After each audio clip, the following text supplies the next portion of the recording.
Essa paz, igreja. Amém. Quem está alegre com Jesus nessa noite? Dá uma glória para Deus. Todos da palavra de Deus. E nós temos algo da mão de Deus aqui. A igreja deseja receber? Amém. Então vamos lá. Mateus 25. Eu vou ler do versículo 1 até o versículo 9. Mateus capítulo 25. Quem achou, diga amém. Então vamos lá. Verso 1 até o 9, está escrito assim: Então o reino dos céus será semelhante a 10 virgens, diga 10 virgens, que tomando as suas lâmpadas, saíram ao encontrar-se com o noivo.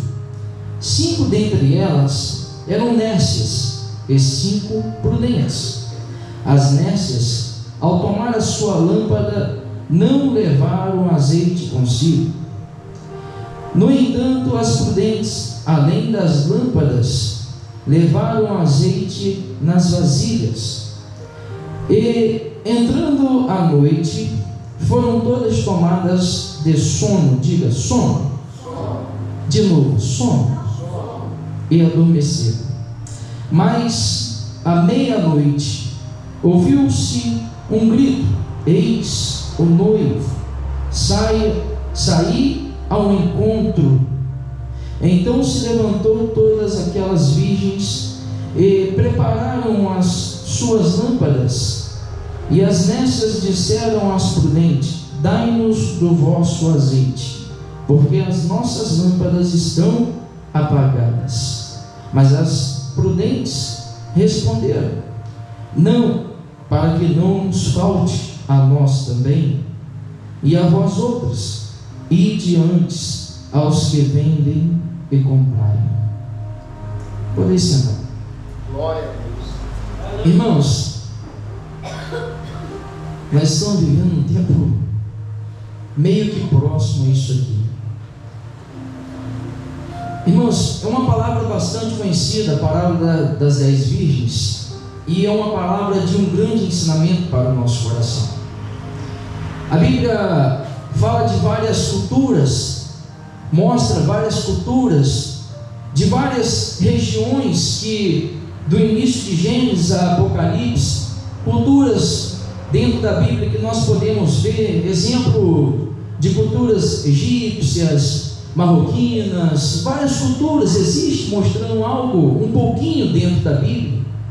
E interessante que essas culturas, não só apenas lá, mas um exemplo, o Brasil também tem a sua cultura, né, em geral. Engraçado que o Brasil é até meio misturado.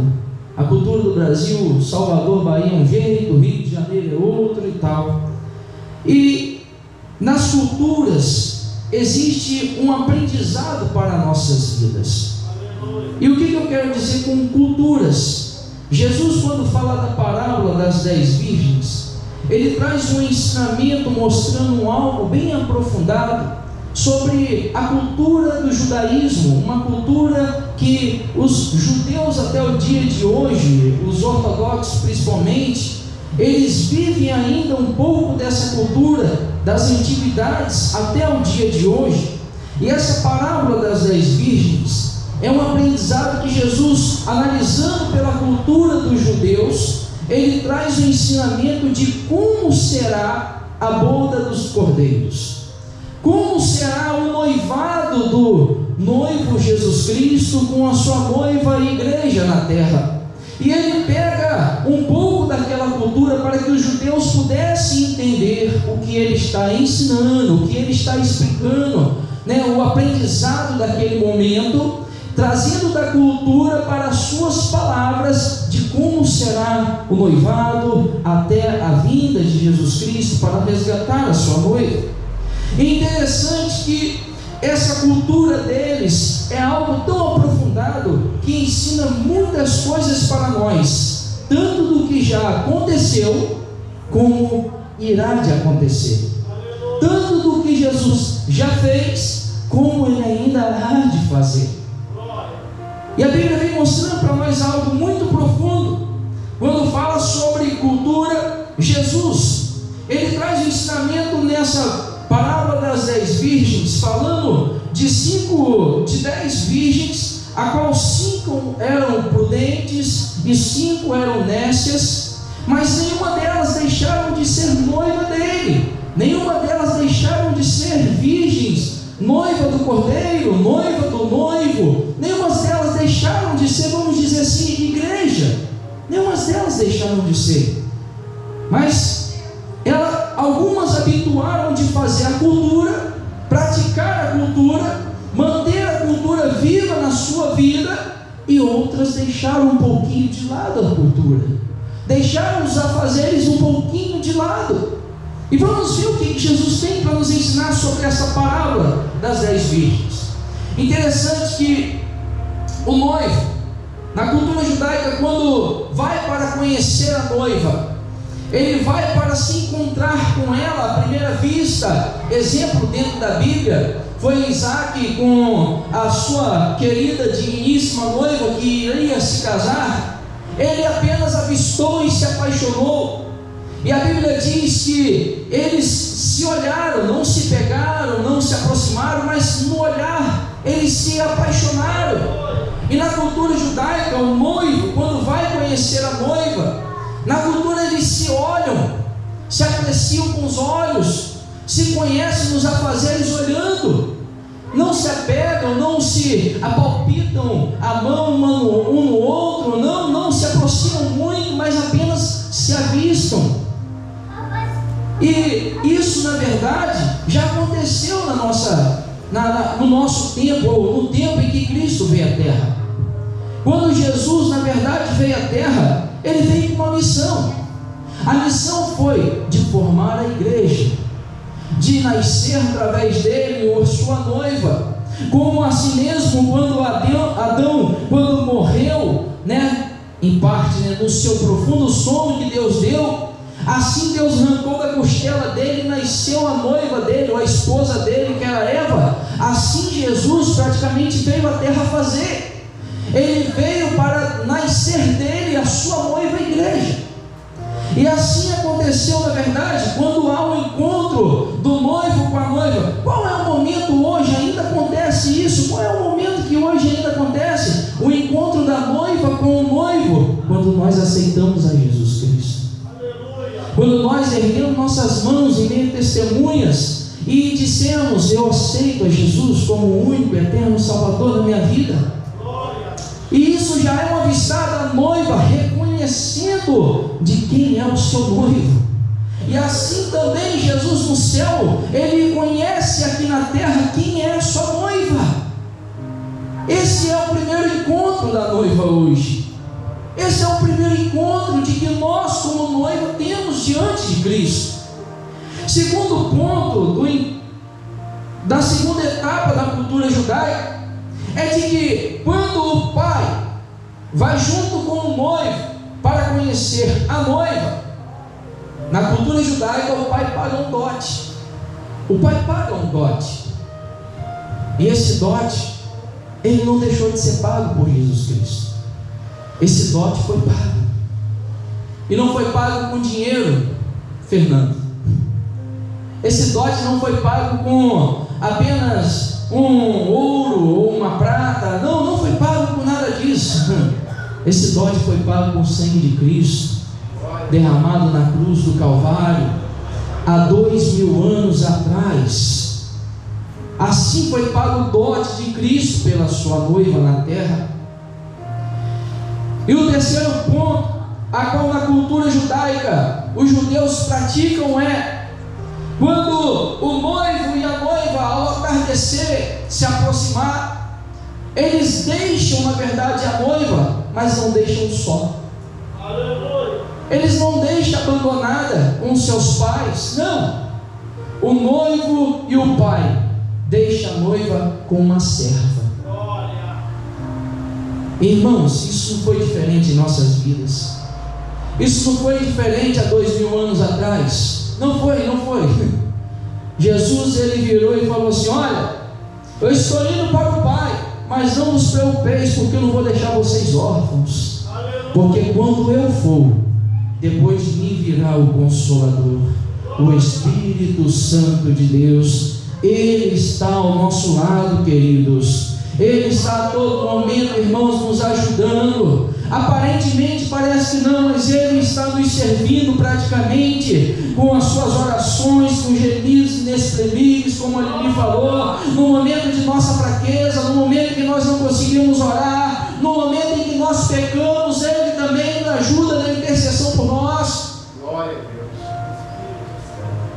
Deus. Interessante que o servo que fica com a noiva, ele não fica apenas só para servir.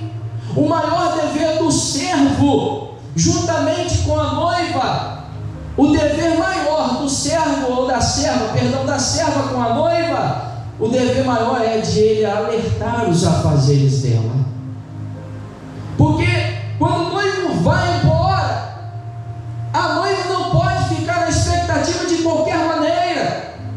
A noiva não fica à espera da volta do noivo, deitada, de perna cruzada, ou em cima de um sofá, assistindo apenas uma TV, esperando o noivo de qualquer jeito. Não!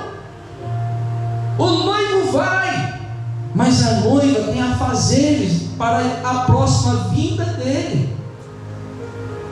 A noiva tem afazeres para quando ele vier, não encontrar ela de qualquer maneira. Aleluia! E queridos, quando o noivo vai, ele não vai também para ficar apenas parado, sem fazer nada, ou de qualquer maneira. O noivo vai, mas ele não vai apenas para fingir de que nunca mais voltará. Como se diz, os ateus, vocês creem em parece um misticismo. Os espíritos viram e falam assim: rapaz, vocês creem numa ficção científica? Não! O noivo, quando vai, irmãos, ele também vai com afazeres a ser feitos.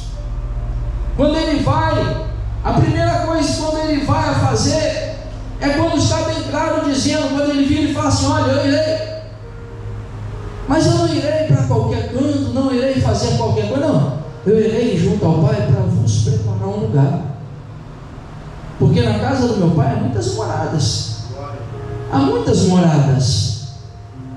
e quando eu for, vos prepararei um lugar. Queridos, interessante que Jesus, quando ele vira e fala: olha, eu vou para a casa do meu Pai, lá nessa casa tem muitas moradas, mas quando eu for, eu vou preparar para vocês um lugar. E isso está sendo engraçado, um debate tão grande no meio da teologia, muito grande, porque Jesus não vira e fala que vai preparar uma morada, ele fala que vai preparar um lugar. Que lugar é esse, pastor? O lugar é o trono à direita dele.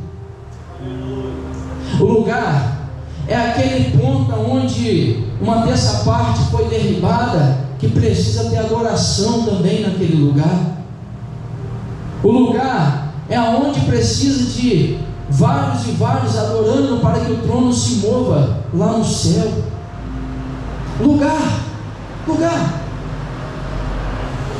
E assim vai o noivo, assim foi o noivo, preparar o lugar.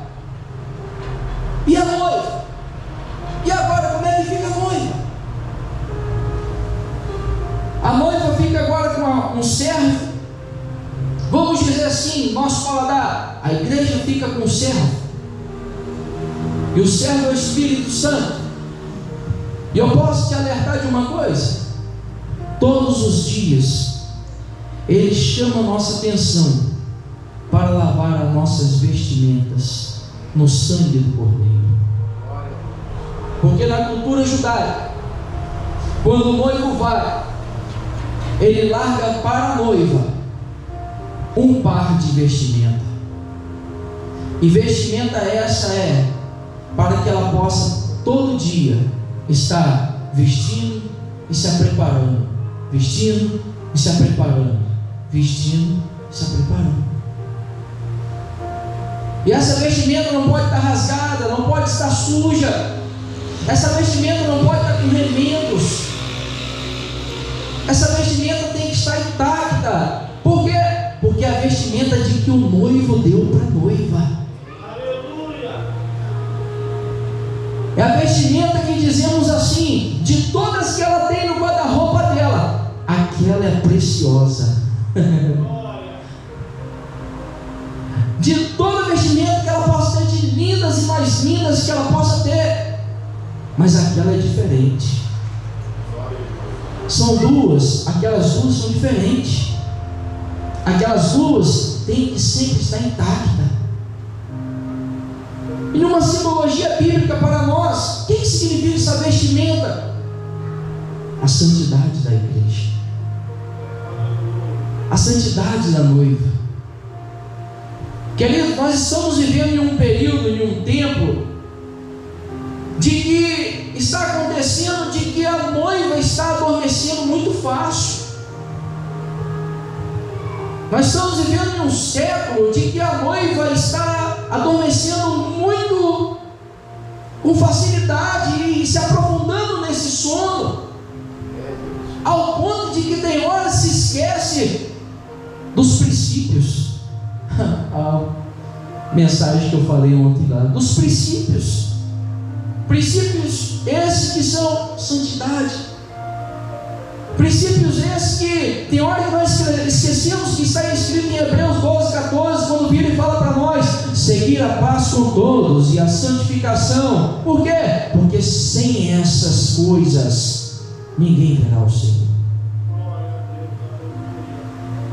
Sem paz com todos, sem santidade, não tem como ver a Deus. É a palavra do pastor Mike? Não, é a palavra de Deus. Hebreus 12:14.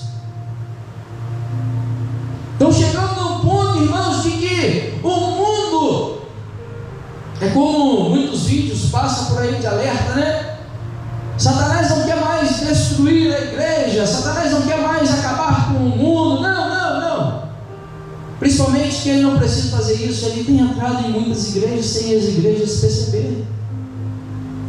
Ele tem apagado na mente do povo um pouquinho do que é santidade.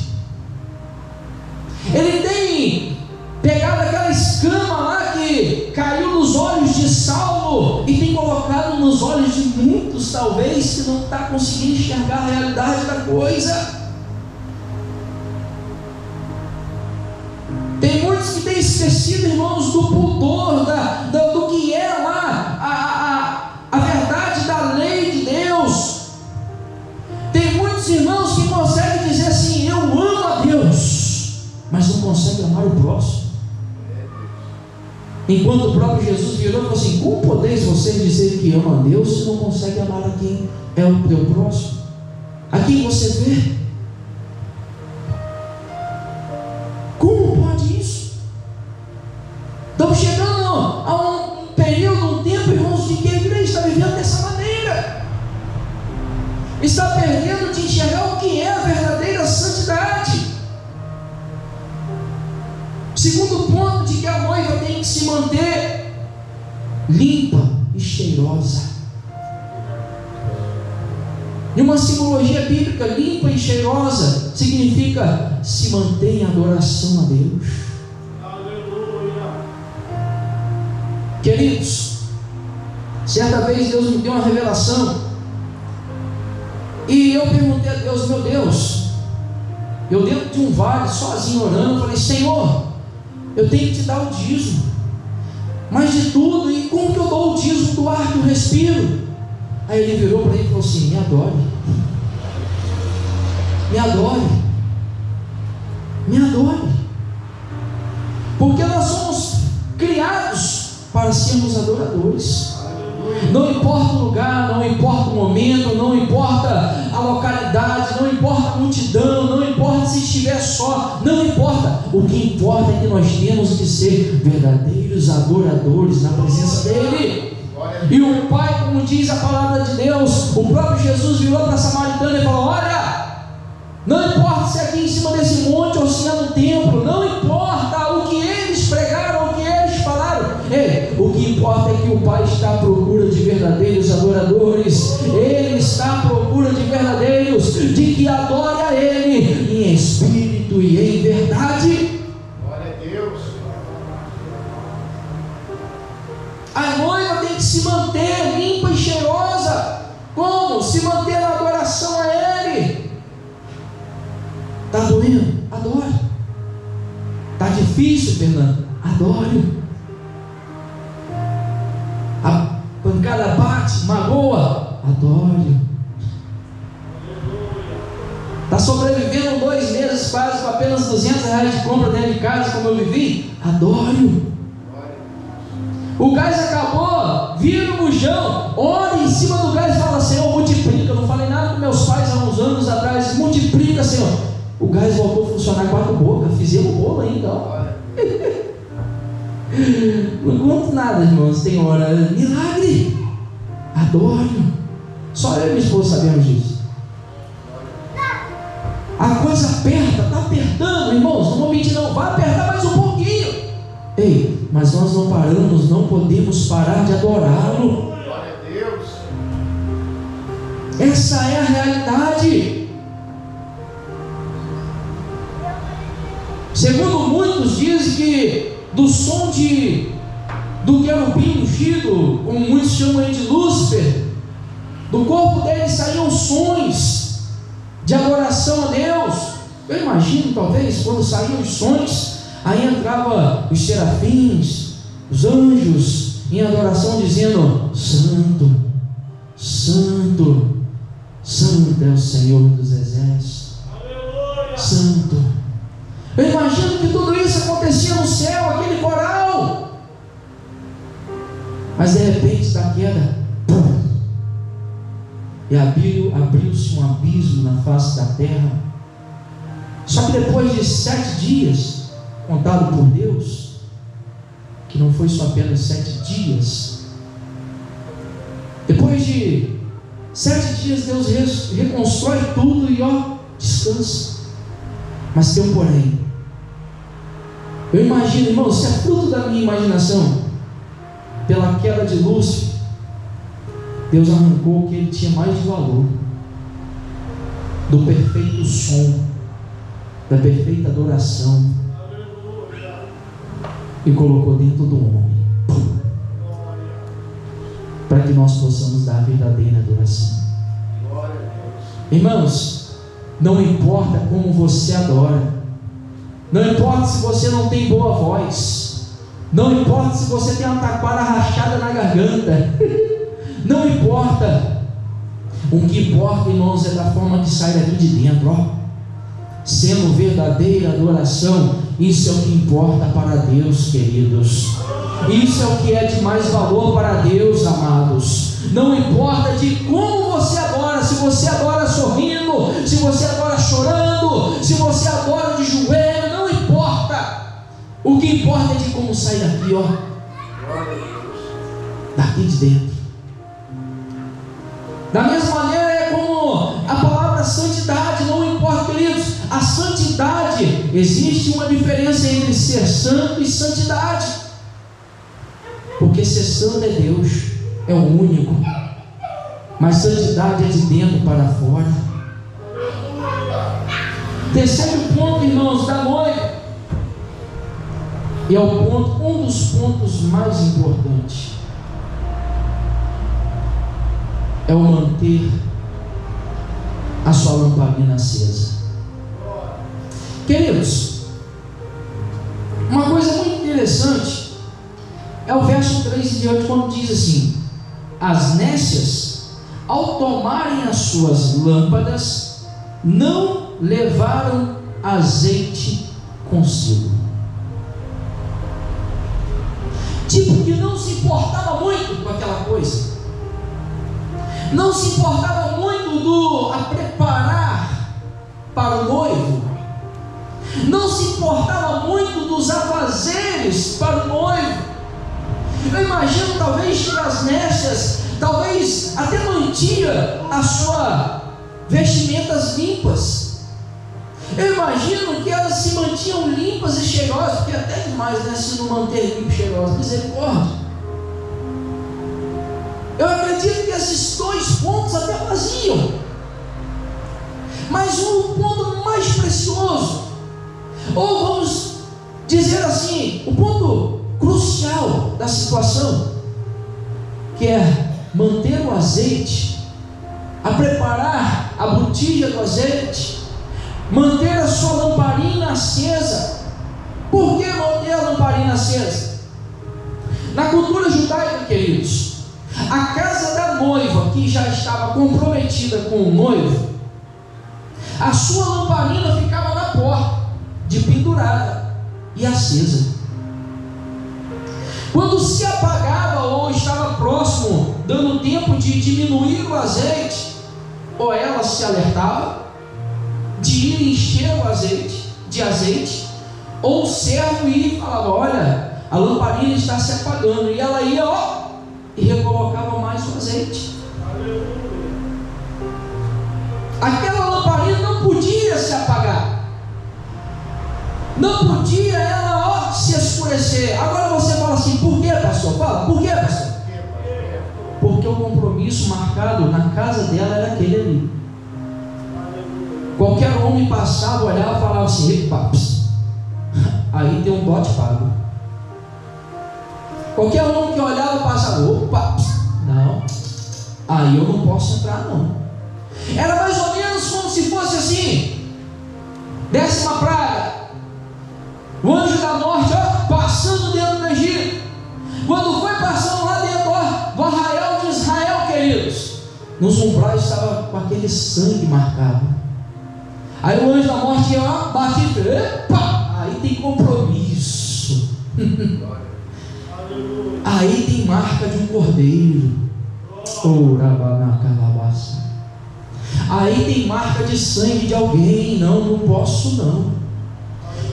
Essa marca é compromisso de que tem um noivo por ela. Assim na cultura é feita. Todos os dias tem aquela lamparina acesa, e todos que passam em frente à casa e olham: opa, aqui não posso. Por quê? Porque tem compromisso de alguém ali. Já foi comprado. Já foi comprado.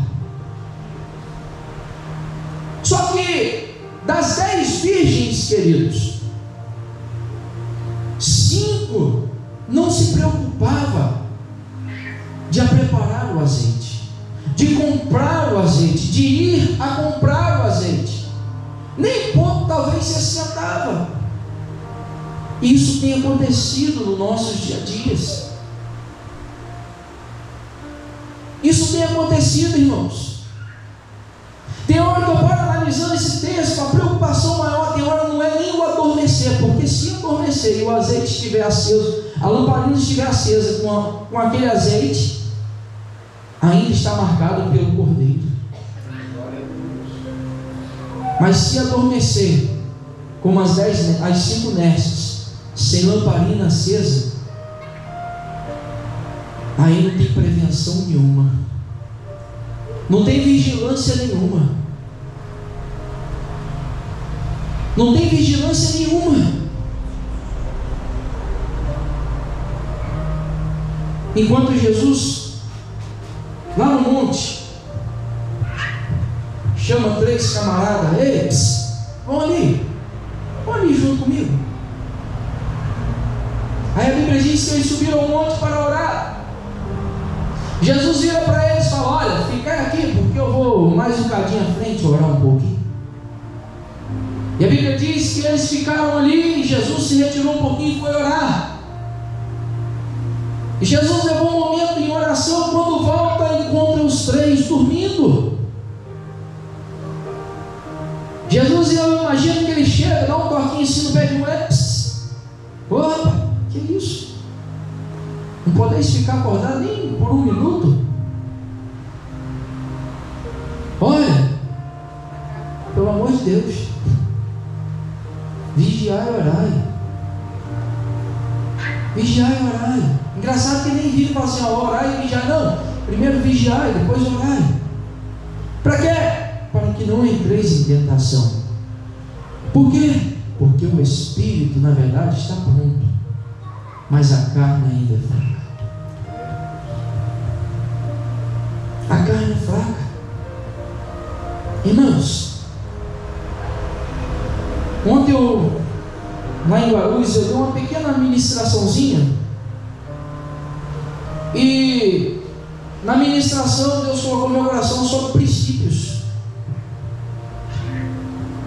E engraçado que Deus na hora me deu uma frase que não tem como eu me esquecer dessa frase. E a frase é essa: o homem que todos os dias não consegue viver se lembrando do princípio de que Deus fez na sua vida, ele vai ter sérias consequências no seu futuro, porque ele vai esquecer o alvo da vida dele, quem é. Essa é a realidade. Se a gente não viver se lembrando dos princípios, a gente acaba esquecendo quem é o nosso alvo: Jesus. Jesus. E isso acontece por meio da falta da vigilância. Por falta da vigilância. E queridos, como eu falei desde o início, as 10 virgens não deixaram de ser 10, vamos dizer assim, igreja. Apenas 5 eram nessas, mas eram igreja. Imprudentes, faltando vigilância na vida delas. E 5 eram sábias. O interessante de que a Bíblia vem dizer que elas adormeceram, e por volta da meia-noite ouviu-se um grito: eis aí vem o noivo, eis aí vem o noivo. Irmãos, eu imagino que, vamos dizer que estavam todas elas deitadas aqui, e de repente se levantaram na agitação, colocando roupa, ou já estavam com as vestimentas, e naquela agitação, e de repente as prudentes, com a lamparina já acesa, procurando a sua botija de reserva. Procurando a sua botija de reserva, pegou a botija, a lamparina na mão, e as nécias viram e falaram: calma aí. E as prudentes olharam e falaram: fala para nós o que está acontecendo. O que aconteceu aí, filha? Não, o negócio é o seguinte: nos dê um pouquinho do teu azeite, só um pouquinho, para que nós possamos se encontrar com o noivo. Não tem aqueles irmãos carona? Meu Deus. Irmãos, tem uma frase que eu guardo no meu coração, sabe o que é? Quem toda a vida fica na aba do outro, nunca conquista algo de precioso. Por quê? Porque sempre quer viver na aba do outro.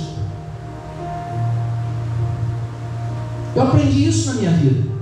E eu aprendi isso, Fernando, na minha vida por causa de uma ferramenta, de uma chave que eu precisava para tirar um parafuso debaixo da bicha para descer o óleo. E eu peguei e falei: rapaz, toda a vida tem que vir nesse lugar, depender do camarada, da chave do camarada para poder fazer isso. Estou cansado, até quando eu vou viver na aba desse cara? E essa é a realidade. Quem toda a vida fica na aba do outro, irmãos, nunca conquista preciosidades na vida. Assim foi as nécias. Assim aconteceu com elas. Por elas, todo dia, ou vamos dizer assim, toda a vida, achar que ia ficar na aba, ou na expectativa da aba das prudentes, não conquistaram o seu precioso Jesus. E a pergunta vai, igreja: até quando nós vamos viver na aba das prudentes? Até quando nós vamos viver na aba de quem está todo dia orando, de quem está todo dia jejuando, de quem está todo dia se libertando através da palavra de Deus, de quem todo dia está se alimentando através da palavra de Deus? Até quando nós vamos viver na aba do outro, na carona do outro, chegando e dizendo assim: pastor, olha pela minha vida, enquanto parece que ele é mais poderoso do que você próprio diante de Deus? Queridos, vou te ensinar um segredo: o véu se rasgou, o acesso Jesus deixou foi para todos nós diante de Deus. Não foi apenas para o pastor, que claro, simbolicamente é o anjo da igreja, mas não foi apenas para ele ter acesso a Deus. Está quase parecendo, pastor, com os católicos. Porque os católicos que eu aprendi, eles fazem isso. Eles chegam diante de Maria, pede a Maria, confessa para Maria o pecado, para Maria levar até Cristo Jesus para que Deus perdoa. Pastor, isso vai ser revelação, misericórdia. Irmãos, é desse jeito. Está quase nós. Tem muitos, parece que chegam a acontecer dessa maneira. Irmãos, eu esperando uma resposta de Deus,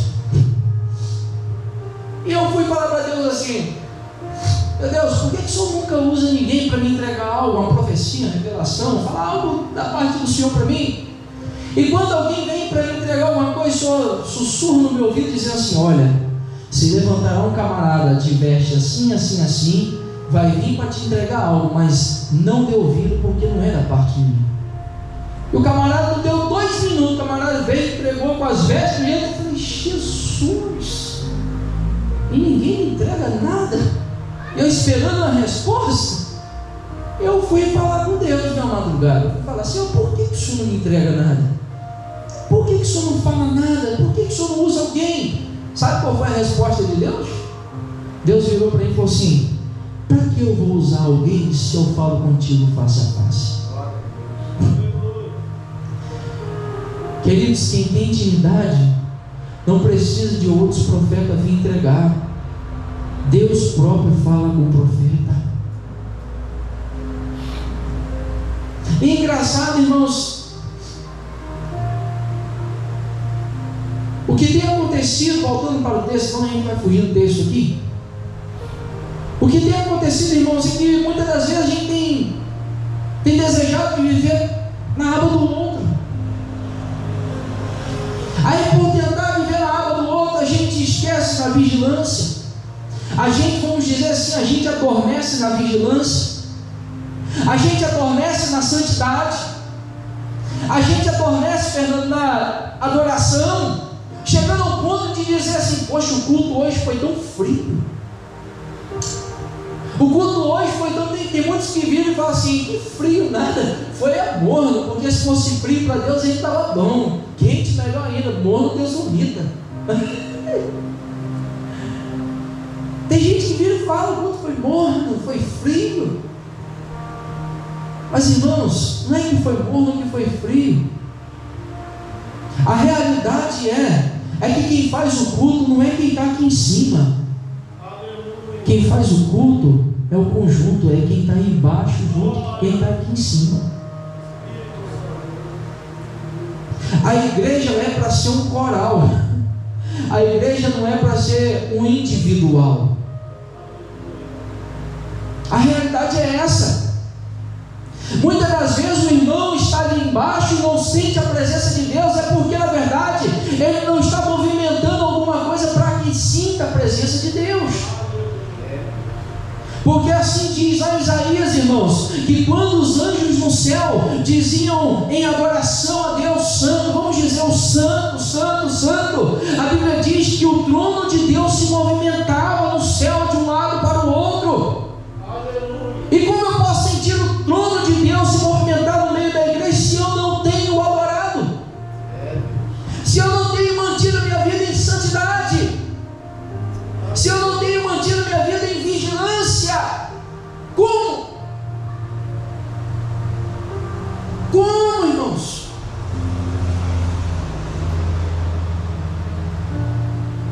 E eu tenho esperado a expectativa de quando ele vier eu ir na aba do meu próximo.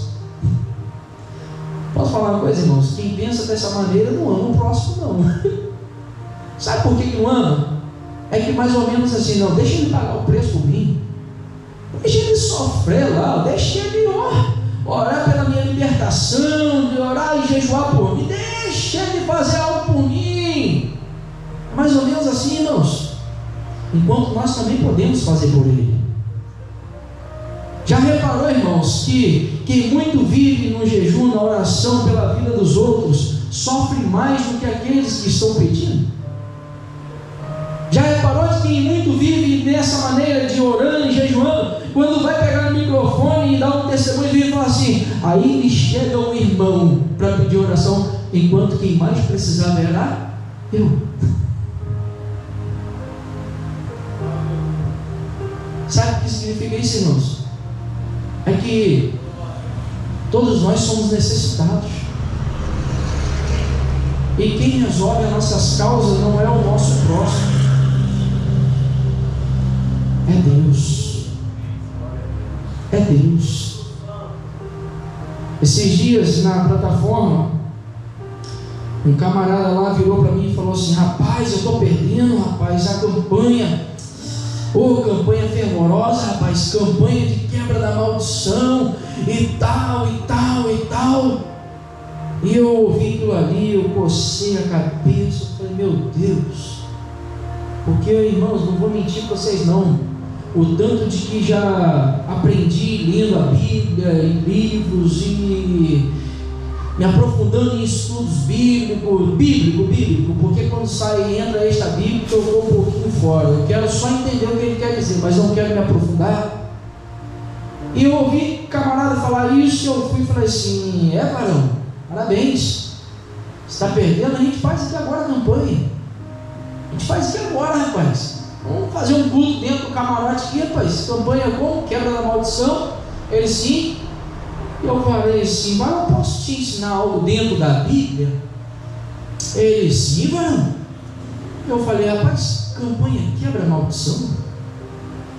Ele quebra? Eu fui repetir de novo, campanha quebra a maldição? Ele quebra, varão? Eu falei, não. Ele, que isso, varão? Esse espanto, que isso, varão? Eu falei, varão, campanha não quebra a maldição. Campanha a gente vai fazer para receber resposta de Deus, para ver o que Deus quer que a gente faz para que aquela maldição seja quebrada. Varão, tem isso dentro da Bíblia? Eu falei, tem. Muitos e muitos dos profetas, quando chegavam e falavam, Deus, socorro, campanha, socorro, é assim, quando faz campanha a gente não chega para Deus praticamente desse jeito, socorro. Aí Deus vai e usa um profeta, vira e fala assim, olha, eu tenho ouvido as vossas lamentações, mas o meu povo, vamos dizer nesse versículo lá de Crônicas, mas o meu povo, que se chama pelo meu nome, não é de qualquer maneira, não é de qualquer forma, não. Quando ele chamar pelo meu nome, ele se humilhar e orar e buscar pela minha face, então eu ouvirei do céu. Queridos, campanha é resposta. Pastor, aí, como é que quebra a campanha então? Foi essa a pergunta que ele me fez. Pastor, aí, como que quebra a maldição então? Como que quebra a maldição? Eu falei assim, maldição só se quebra com confissão, arrependimento. Por quê? Porque a maldição só recai sobre o homem na terra por motivo de pecados contra Deus. Aonde você me prova isso, pastor, dentro da Bíblia? Olha lá desde Adão. Adão pecou contra Deus. Deus virou para Adão e falou, olha, a mulher já deu a prova a ela, a serpente já deu a prova a ela, mas a ti, Adão, maldita é toda a terra por tua culpa. Que isso, Deus? Não, Adão, tu pecou, eu amaldiçoo você, a terra. Aonde você me prova mais isso dentro da Bíblia, pastor? Ei, olha lá o povo de Israel, por quantas e quantas vezes eles pecavam contra Deus, e Deus virava e falava, olha, por vossas culpas, ei, vos lançarei no exílio, vos lançarei em cativeiros. Olha, por vocês fazerem isso no deserto, ó, a terra vos engolirá. Irmãos, isso são maldições. Pastor Michael viu maldição financeira, vamos analisar. Pastor Michael viu maldição dessa maneira, no meu casamento e tal, vamos analisar. Irmãos, depois quando eu comecei a analisar a Bíblia de uma forma mais aprofundada, minha mente na área da libertação mudou muito. Hoje eu não tenho desejo de praticar exorcismo, Fernando. Hoje eu tenho desejo de praticar libertação. Quebra de maldição, libertação.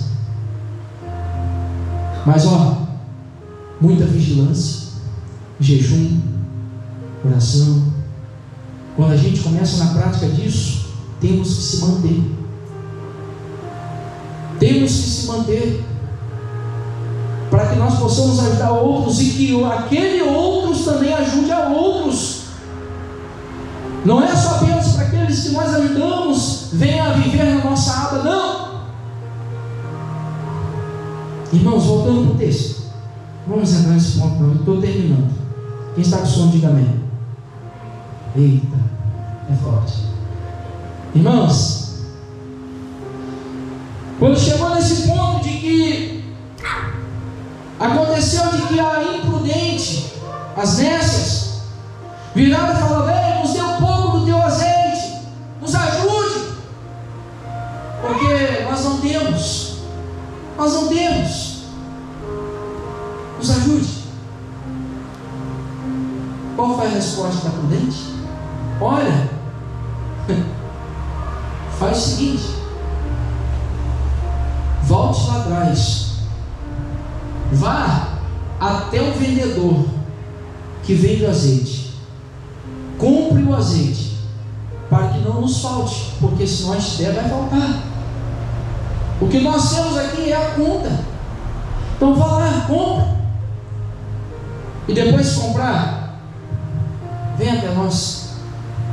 Irmãos, o segredo é isso aí. E é o que tem hoje, nos nossos tempos, é o que tem faltado muito no meio evangélico. O que, pastor Maio?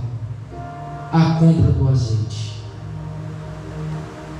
Irmãos, celular, internet, televisão, afazeres, serviços, deveres,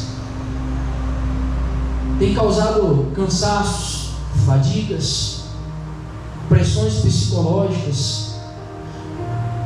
Não só apenas isso, mas em outros tem causado até pressão arterial, várias outras coisas na saúde, chegando ao ponto, irmãos, de que temos se esquecido ou adormecido na compra do azeite. Temos se esquecido de como comprar o azeite. Como, pastor? Bíblia. Jogando seu joelho, não naquele momento na beira da cama, de que quando você se ajoelha, antes de dormir, se ajoelha para começar a orar, e com 5 palavras já está lá. Não é nesse momento não, queridos. A compra do azeite é naquele momento que Jesus vira e fala assim: quando for de orar, entra no teu quarto, ei, feche a porta e fale com o teu pai que está em oculto, porque o teu pai que está em oculto te ouvirá. Aleluia. É nesse momento que nós compramos o azeite. É nesse momento, irmãos, em que nós conseguimos uma botija de reserva, e além de comprar para a lamparina, nós enchemos a botija.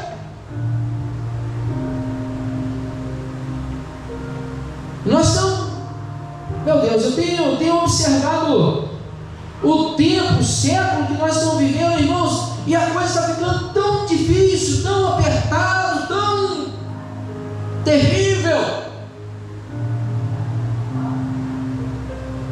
de que se um azeite já está dessa maneira difícil, imagina sem comprar ele.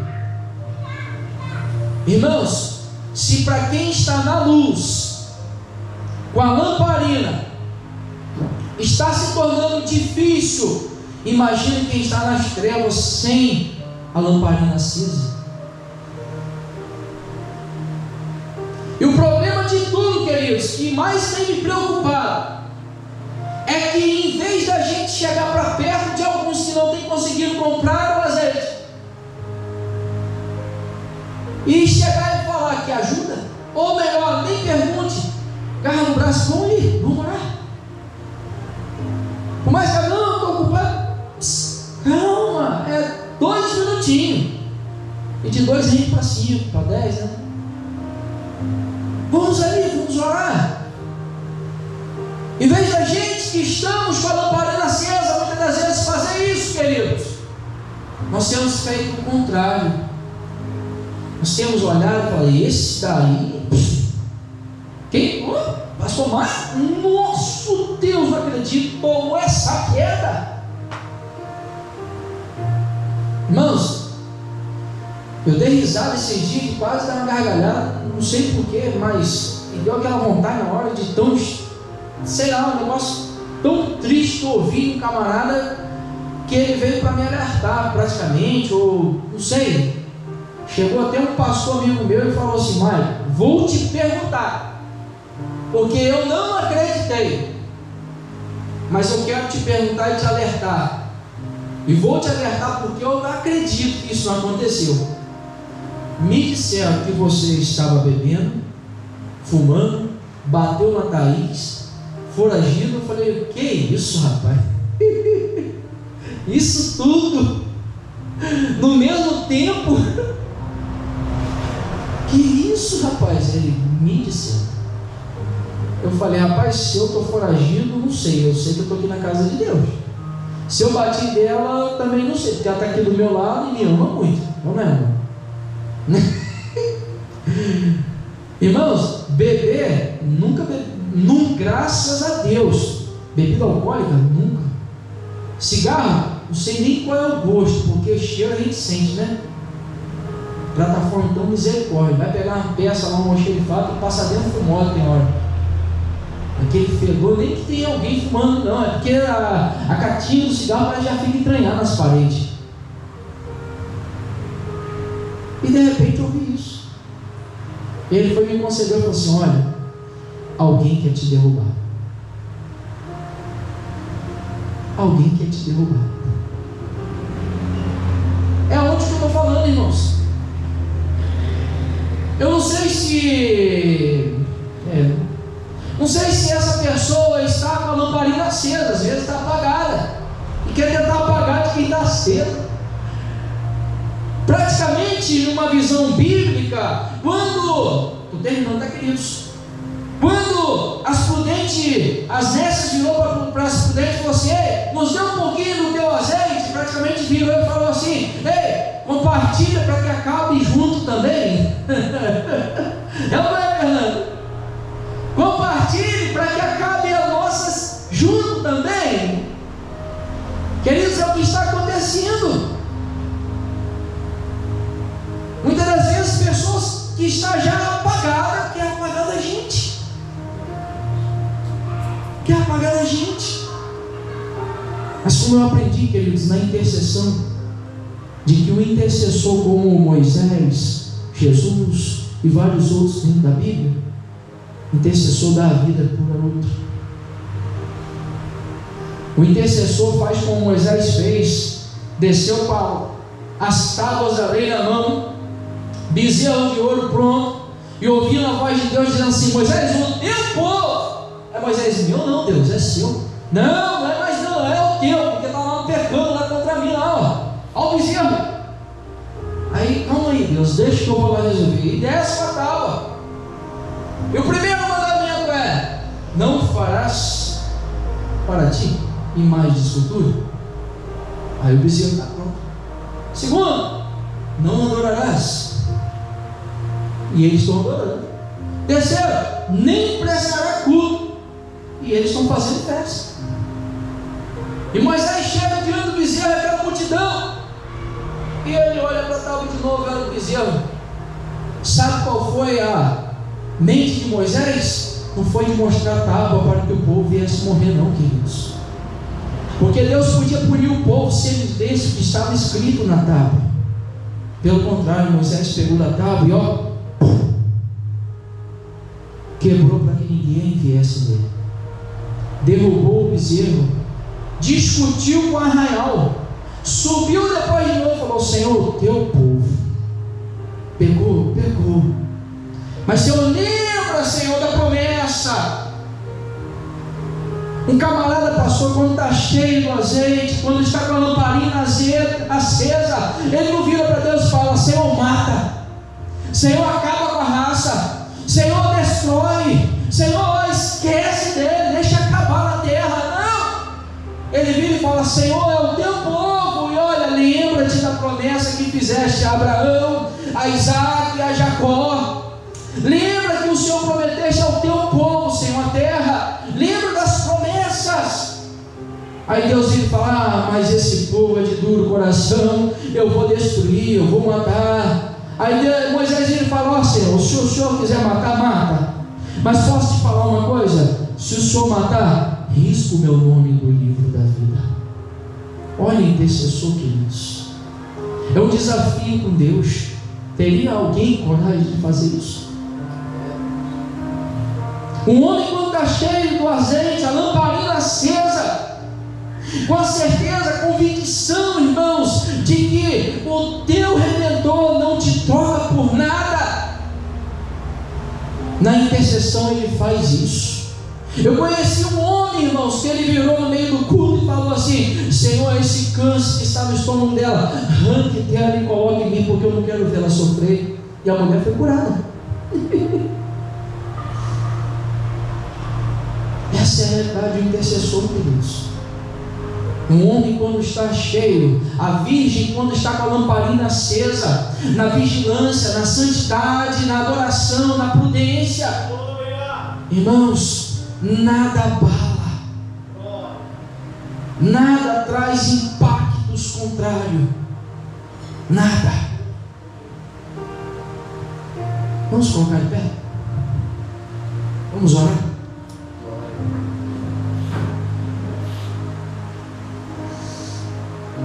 Quero te convidar a fechar os olhos. Você se autoanalisar nesse momento.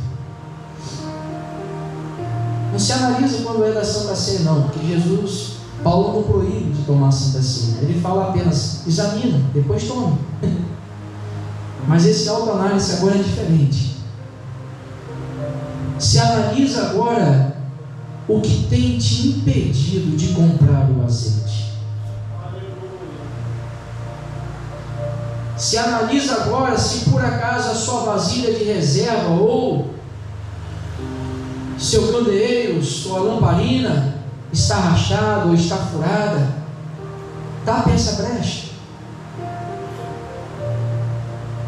Se analisa agora, queridos.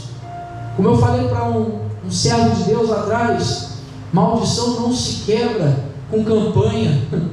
Maldição se quebra com arrependimento e confissões. Como está escrito em Tiago, queridos, 5,17, se não me falha a memória, está escrito: confesse diante de Deus, queridos, o teu pecado.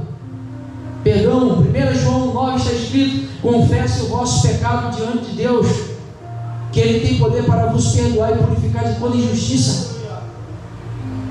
Tiago 5,17 na verdade fala sobre confessai-vos as vossas ofensas, as vossas culpas, os vossos pecados uns para os outros. Que é isso, pastor? Vou conversar para um outro homem e ele vai me julgar? Não! Ele vira e fala: olha, além de confessar, orai uns pelos outros. Por quê? Porque depois disso a oração de um justo tem muitos seus efeitos. Só tem efeito depois que confessa, depois que ora um pelo outro, queridos. Não é na julgação que tem efeito, não. Porque quem julga, na verdade, está sem azeite na lamparina. Quem aponta, quem condena, irmãos, é porque na verdade está nas trevas, na escuridão, não está enxergando quem está na luz, talvez, e quer condenar quem está na luz. O brilho da luz, quando você olha para a lâmpada, machuca a sua vista. Muitas das vezes quem está nas trevas está da mesma forma, olhando a sua lamparina acesa, está machucando a vista dele, quer condenar. Irmãos, mas não é para nós que estamos na luz, temos que condenar também quem está nas trevas. Porque um verdadeiro verdadeiro intercessor como Jesus Cristo, que hoje está como sacerdote à direita do Pai, intercedendo pela igreja, assim também a igreja tem que interceder pelo próximo. Irmãos, se você tem algum pecado, irmãos, que às vezes está impedindo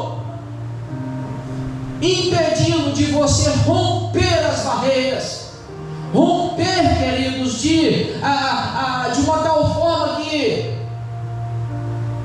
te levantará a fazer a obra de Deus com mais eloquência, com mais pudor, com mais fervor, com mais vontade. Se você tem algum pecado, irmãos, que às vezes está impedindo de você prosperar, irmãos, porque prosperidade não é apenas dinheiro, finança, não. Prosperidade é em tudo, é saúde, é no amor, na alegria, na paz, na riqueza, na finança, em tudo. Se tem algum pecado, queridos, que está te impedindo de prosperar, confesse para Deus. Mas não confesse com a mente não, irmãos, porque na verdade Davi mesmo vira e fala para nós confessarmos o nosso pecado a Deus. Provérbios diz bem claro: olha, aquele que confessa e abandona alcança a misericórdia. Então confessa para Deus. A palavra confessar, queridos, não é apenas com a mente. Se eu for pegar no Aurélio, nem sei se existe mais, mas a palavra confessar é o bater da boca. Então fala com os seus lábios para Deus. Fala para Ele: Senhor, eu tenho pregado mentiras. Senhor, eu tenho falado fofocas. Senhor, eu tenho sido arrogante, ignorante. Senhor, eu tenho adulterado. Senhor, fala para Ele: Senhor, eu tenho feito isso, tenho feito aquilo. Fala para Deus: Pai, glorificado e exaltado é o Teu santo nome nesse lugar, Senhor. Senhor, como eu disse, Pai, eu não sou pregador, eu sou um ensinador da Tua palavra. Meu Deus, eu ensinei a Tua palavra nessa noite daquilo que o Senhor me propôs, a parábola das 10 virgens. Senhor, eu quero começar falando da imprudência. Se porventura no nosso meio, Pai, tem alguém que está imprudente, Senhor, se tem alguém no nosso meio, Pai, que está faltando com a vigilância, se está faltando, Pai, com a santidade, meu Deus, se está faltando, Pai, com a adoração diante do Senhor, meu Deus, no nome de Jesus, Pai, que essa palavra entre e penetra no coração e dê um sacode no coração, para que essa pessoa, Pai, se posicione diante do Senhor com alegria, com desejo de Te adorar, de Te servir, com desejo, Pai, de se ajoelhar hoje, se prostrar diante do Senhor e se confessar a Ti e dizer: Pai, eu reconheço que não tenho feito nada, meu Deus, e ainda diante do Senhor, mas eu quero fazer mais por Ti, eu quero fazer mais por Ti, eu quero Te agradar, eu quero Te alegrar, eu quero fazer algo, Pai, que o Senhor dos altos céus venha sorrir. Meu Deus, tira a imprudência, Pai, tira a imprudência no meio da igreja. Converta, Pai, corações imprudentes, Pai, que eles se tornam prudentes. Meu Deus, como diz, Pai, em próprio Mateus 25, Senhor, quando Jesus vira e fala: olha, acautelai-vos, se afastai-vos dos falsos profetas, porque eles são ovelhas, mas por dentro são lobos. Senhor, mas eles são ovelhas, apenas ovelhas, Pai, com lamparinas apagadas. Mas, meu Deus, arranque esse lobo de dentro deles, Pai, e coloca um coração de ovelha. Acenda essa lamparina desses profetas, acenda, Senhor. Oh Deus, os profetas têm sumido, Pai, no meio das igrejas. Os profetas, Pai, têm se acabado, Senhor. Os verdadeiros profetas do Senhor, Pai, nós não temos enxergado. Muitas das vezes, Pai, eles têm sumido porque estão dentro de um mato, ou em cima de um monte. Meu Deus, muitas das vezes, Pai, um profeta do Senhor, Pai, é aquele que está lá no cantinho da igreja que ninguém o valoriza. Por quê?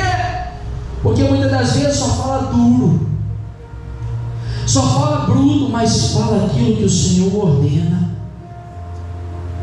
Oh Deus, arranca a imprudência no meio da igreja. Pai, seria lindo, Senhor, se no meio da igreja, Pai, estivesse pastores, e pastores, Pai, um por um, Pai, com os dons ministeriais que o Senhor concede a Paulo, quando ele escreve, Pai, sobre os dons ministeriais: mestres, doutores, profetas, pastores, evangelistas. Para cada um deles, Pai, tem dons diferentes. Oh Deus, Pai, traga prudência para a tua igreja. Se porventura, Pai, entrou pessoas aqui hoje, meu Deus, com sono, dormindo espiritualmente, ao ponto de que não tem comprado azeite, Senhor, derrama dos altos céus, Pai, um pouco do azeite sobre esse lugar hoje, para que dê uma injeção de ânimo, Pai, para que ele possa, Pai, partir de hoje, Senhor, todos os dias comprar o azeite, Pai, ao Senhor, buscar, Pai, todos os dias no oculto, na intimidade, na leitura da palavra, jejuando, Pai, do jeitinho que o Senhor o ensinado. Nos ensina, Pai, nos ensina, Senhor, nos torna, Pai, prudentes, nos ensina, Pai, a ser como as 5 virgens, Pai, prudentes, que todos os dias, Pai, lava suas vestes da santidade, que todos os dias, Pai, se mantém limpa, te adorando, que todos os dias, Pai, está lá, ó, enchendo a sua vasilha, a sua lamparina com a vasilha de azeite, que todos os dias está indo lá